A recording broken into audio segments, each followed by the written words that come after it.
Hello guys, you're welcome back to Naija News and Entertainment, your number one channel for entertainment news gist happening around. For first time viewers, please don't forget to subscribe to my channel.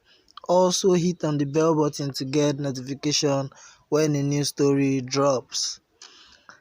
Happening today, beef alert, Mercy and Tacha drag themselves on Instagram.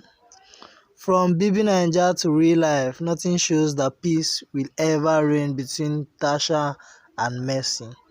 The two are back at it again on Twitter and Instagram.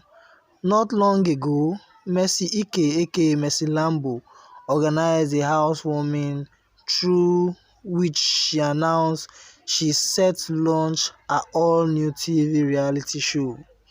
Tacha Titans, upon hearing the news, attacked the winner of BBNaija Season 4 for being a copycat. Titans dragged Mercy on the timeline for copying Tacha, who was already in the reality show business. As if that's not enough, their queen, Tacha, took to Instagram and made a shady post, which implies Mercy has copied her.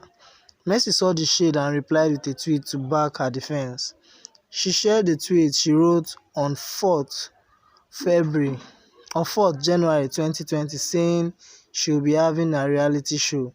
This tweet was made before Tacha officially launched hers on the 2nd February 2020. Mercy showed no mercy on the Titans. She took to her instastory and urged Tacha and the Titans to stay pressed because she is their obsession. That's it, guys. What do you think about this beef between Mercy and Tacha? Let me know in the comment section.